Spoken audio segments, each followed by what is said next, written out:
Hello friends, मैं हूं रंजीत और आप देख रहे माय यूट्यूब चैनल। दोस्तों, देश की सेवा करने के साथ साथ अच्छी सैलरी भी मिल जाए तो इसे कौन नहीं करना चाहेगा। देश सेवा बहुत सारे लोग करना चाहते हैं। इसके लिए ही एक पोस्ट है एसएससी जीडी का, जिसे जीडी कांस्टेबल भी कहते हैं। आप जीडी कांस्टेबल बनकर अपने सपने को साकार कर सकते हैं। एसएससी जीडी एग्जाम के तहत कैंडिडेट की कई अलग अलग डिपार्टमेंट में भर्ती होती है। दोस्तों, इस वीडियो में आपको एसएससी जीडी से रिलेटेड कई बातों के बारे में मैं बताने वाला हूं। जिस पॉइंट के बारे में बताऊंगा, आप लोग उसको पहले जान लीजिए।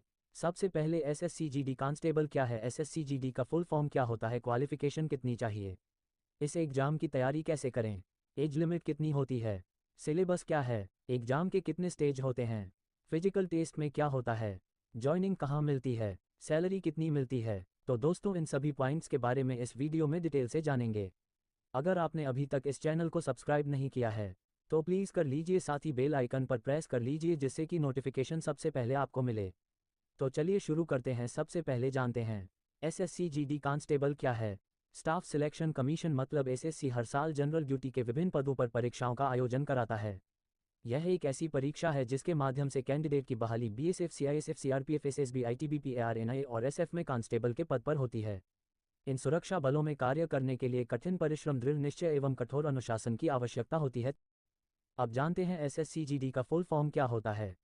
दोस्तों, एसएससी का फुल फॉर्म होता है स्टाफ सिलेक्शन कमीशन और जीडी का फुल फॉर्म होता है जनरल ड्यूटी। इस एग्जाम का फॉर्म जब भी निकलता है तो लाखों लोग इसका फॉर्म भरते हैं। अब जानते ही फॉर्म भरने के लिए क्वालिफिकेशन क्या चाहिए। इस एग्जाम का फॉर्म भरने के लिए कैंडिडेट को मात्र 10वीं पास होना चाहिए। अगर आप किसी भी बोर्ड से 10वीं पास हैं तो आप एसएससी जीडी का फॉर्म भर सकते हैं।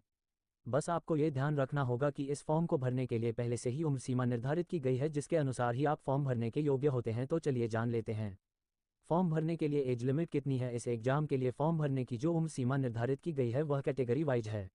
जनरल कैटेगरी के कैंडिडेट्स को अचरज से 30 वर्ष की उम्र तक फॉर्म भर सकते हैं, वहीं ओबीसी कैटेगरी के कैंडिडेट 26 वर्ष की उम्र तक फॉर्म भर सकते हैं। इन्हें उम्र में 3 वर्ष की छूट मिलती है। एससी एसटी कैटेगरी के लिए 28 वर्ष की उम्र तक इस एग्जाम का फॉर्म भर सकते हैं। इन्हें उम्र सीमा में 5 वर्ष की छूट मिलती है। तो चलिए अब जानते हैं एग्जाम के कितनी स्टेज होते हैं। दोस्तों, एसएससी जीडी कांस्टेबल का एग्जाम 2 स्टेज में होता है। पहला स्टेज होता है कंप्यूटर बेस्ड टेस्ट और दूसरे स्टेज होता है फिजिकल टेस्ट। अब आपके मन में यह सवाल उठ रहा होगा कि फिजिकल टेस्ट में क्या होता है, तो चलिए आपको बताता हूं। इसे एग्जाम के लिए जो फिजिकल किया जाता है वह 2 पार्ट में कंप्लीट होता है। फर्स्ट है फिजिकल एफिशिएंसी टेस्ट मतलब पीटी और सेकंड है फिजिकल स्टैंडर्ड टेस्ट मतलब पीएसटी। फिजिकल एफिशिएंसी टेस्ट मतलब भी इसी के तहत कैंडिडेट को निर्धारित समय में एक निश्चित दौड़ को पूरी करनी होती है। मेल कैंडिडेट्स के लिए जो दूरी और समय निर्धारित है वह 24 मिनट में 5 किलोमीटर की दूरी, वहीं फीमेल कैंडिडेट को 8.5 मिनट में 1.6 किलोमीटर की दूरी कंप्लीट करना होता है। फिजिकल स्टैंडर्ड टेस्ट में तक पीएसटी के तहत कैबिनेट की हाइट, चेस्ट और वेट के निर्धारित मापदंड के अंतर्गत परखा जाता है। इस एग्जाम के लिए कैंडिडेट्स की हाइट कितनी होनी चाहिए उसको जानते हैं। पुरुष उम्मीदवार की हाइट 170 सेंटीमीटर और महिला उम्मीदवार की हाइट 157 सेंटीमीटर होनी चाहिए। वहीं रिजर्व कैटेगरी के कैंडिडेट्स को इसमें कुछ छूट मिलती है। वहीं चेस्ट की बात करें तो इसका मापदंड सिर्फ पुरुष उम्मीदवारों के लिए ही होता है।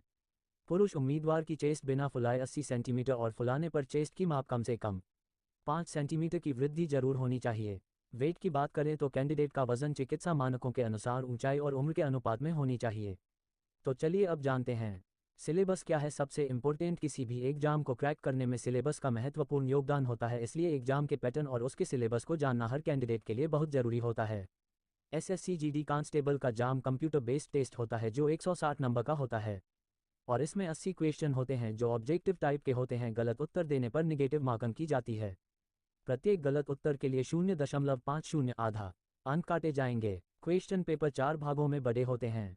चारों पार्ट में 20 और 20 क्वेश्चन होते हैं। भाग ए की बात करो तो इसके अंतर्गत जनरल इंटेलिजेंस और रीजनिंग आता है, जिसमें 1 नॉन वर्बल टाइप के प्रश्न रहते हैं। इसमें नंबर सीरीज से कोडिंग, डिकोडिंग इत्यादि से प्रश्न पूछे जाते हैं। वहीं भाग बी की बात करें तो इसके अंतर्गत जनरल नॉलेज और जनरल अवेयरनेस आता है। इसमें समसामयिक की घटनाओं पर आधारित प्रश्न होते हैं। वहीं भाग सी की बात करें तो इसके अंतर्गत एलिमेंट्री मैथमेटिक्स आता है। इसमें profit and loss, discount, interest, time and distance, time in और रेशियो, परसेंटेज इत्यादि से क्वेश्चन रहते हैं। भाग डी की बात करें तो इसके अंतर्गत इंग्लिश हिंदी होता है। इसके अंतर्गत बेसिक स्तर के हिंदी या इंग्लिश के पृष्ठ होते हैं, जिसके माध्यम से भाषा को लेकर कहेंगे कि बेसिक स्तर को जांचा जाता है। क्वेश्चन 10 लेवल के होते हैं। क्वेश्चन हिंदी और इंग्लिश दोनों ही भाषाओं में रहते हैं। कैंडिडेट अपनी सुविधा के अनुसार भाषा का चयन करते हुए एग्जाम दे सकते हैं। अब जानते हैं इस एग्जाम को क्वालिफाई करने के बाद ज्वाइनिंग कहाँ मिलती है।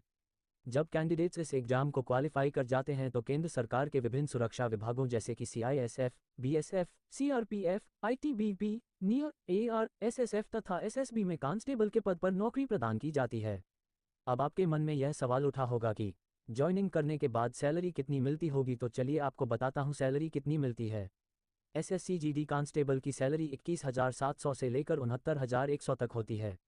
साथ में कई तरह के भत्ते भी मिलते हैं। अब आप सभी के लिए सबसे अहम बात, इस एग्जाम की तैयारी कैसे करें। दोस्तों, अगर अपनी डिसाइड कर लिया है कि आपको SSC GD कांस्टेबल ही बनना है तो आप अभी से ही इसके सिलेबस पर पूरा ध्यान देना चाहिए और साथ ही आपको इसके हर सब्जेक्ट पर बराबर ध्यान देने की ज़रूरत है। हर सब्जेक्ट के सभी चैप्टर को पूरा समय चाहिए ताकि कहीं से भी आपको क्वेश्चन हल करने में कोई प्रॉब्लम ना हो। साथ ही टाइम मैनेजमेंट भी बहुत ज़रूरी है क्योंकि एग्जाम का टाइम बहुत ही महत्वपूर्ण होता है।